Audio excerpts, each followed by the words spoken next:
Et Filius ancille tuae, Redemptor meus vivit, et in promissimo vero. In nomine Patris et Filii et Spiritus Sancti. Pope Francis has died. So what happens next? The death of a pope sets into motion an entire series of fascinating and mysterious rituals and ceremonies that ultimately culminate in the rise of a new pontificate, a new leader of the world's 1.4 billion Catholics. I'm Dr. Steve, your patron professor, and we're going to get a fascinating look at the rituals of death and rebirth that are unfolding as we speak inside the Vatican, and how one cardinal in particular appears to be taking the lead for the next pope. We will stand bravely, dream boldly, and nothing will stand in our way because we are Americans. The future is ours, and our golden age has just begun. As we speak, America is regaining its rightful place as the greatest, most powerful, and prosperous nation on earth. We already have so much to celebrate: safer borders, the dismantling of DEI, permission to drill, baby drill, and $1 trillion in new investments released in the country. We stand on the precipice of what would be known as the most prosperous time in American history. The only question is, will you be an active participant in the golden age, or will you sit passively on the sidelines watching everyone else build wealth? Well, if you want to be part of the former, then I urge you to join me and my good friend Mark Wilburn at the Golden Age Summit on Thursday, April 24th at 4 p.m. Eastern. Mark is a stock market expert whose recent recommendations have led to returns of over 200%.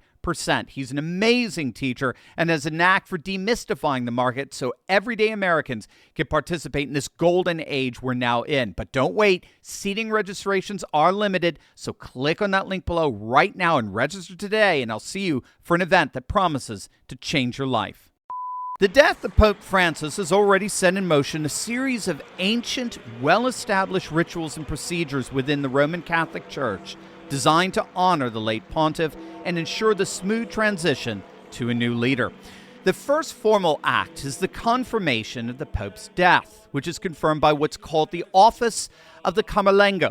The Camerlengo is the official Vatican office that administers the property and revenues of the Pope, and who is responsible for verifying the death and overseeing the initial transition period. It's a very solemn ceremony.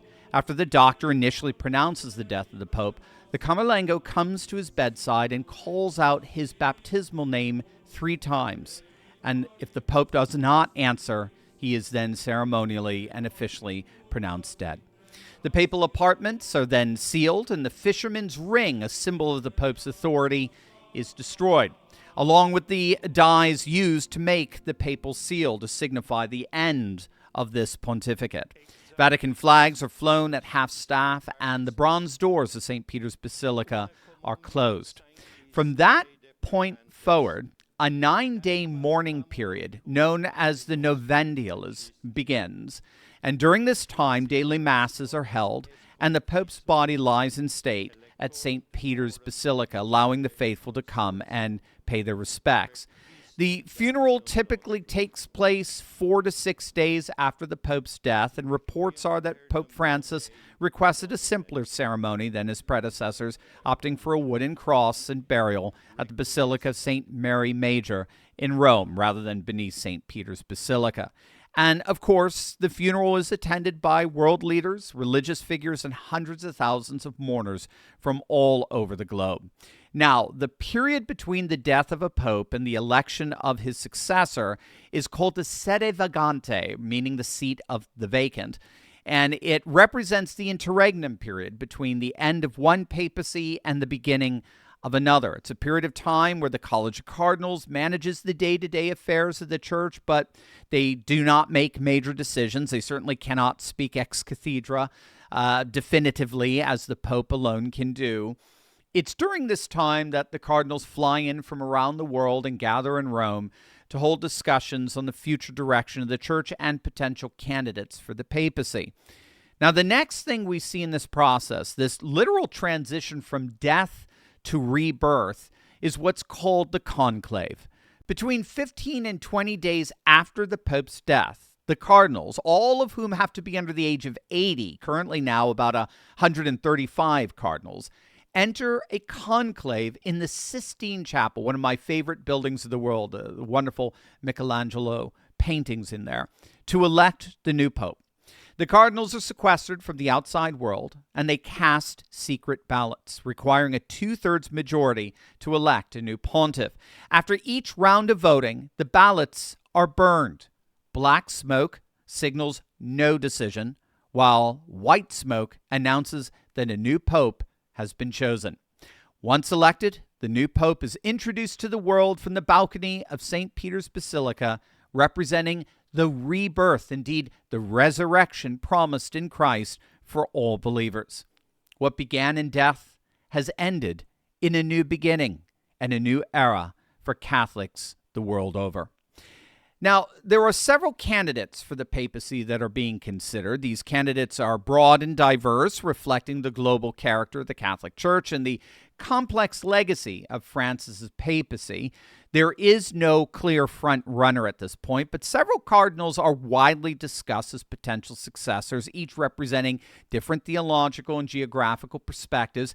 At the top of the list among conservatives is Cardinal Robert Sarah of Guinea, a staunch advocate for the Church as a protector of Western civilization. Here's what he recently said about his concerns for the Western world. Occidental, qu'est-ce qui vous inquiète? Vous savez, la plus grande inquiétude, c'est que l'Europe ne veut plus ou a perdu le sens de ses origines. Il a perdu ses racines. Or, un arbre qui n'a pas de racines, il meurt. Et j'ai peur que l'Occident meure. Il y a beaucoup de signes. Oui, beaucoup de signes. Pas plus de natalité. Et vous êtes envahi quand même par d'autres cultures, d'autres peuples qui vont progressivement vous dominer en nombre et changer totalement votre culture, vos convictions, vos valeurs. Now, if you're listening by way of our 20 million podcast downloads, Cardinal Sarah just said there that he's very concerned, very afraid that the West is dying. We're being invaded by other cultures, by other peoples, which will progressively dominate us by their numbers and completely change our culture, our convictions, and our values. He's completely the opposite of Francis, who routinely advocated, unfortunately, a more globalist, WEF-inspired global order. Also in the running is the Hungarian Cardinal Peter Erdo, Archbishop of Budapest, who's a canon law expert and leading conservative voice among the Catholic hierarchy. Now, to be clear, there is no single favorite. The conclave can be highly unpredictable with no clear consensus among the cardinals, partly due to the diversity of France's appointees who make up 80% of the cardinals who will be voting. And it'll be interesting to see if they recognize the historic moment we're in with the rise of a civilizationalist world that is largely rejecting the liberal progressivism of the modern age gone by. We'll soon find out. But until then, the world will say goodbye to Pope Francis and wait in anticipation for a new era in the Catholic papacy.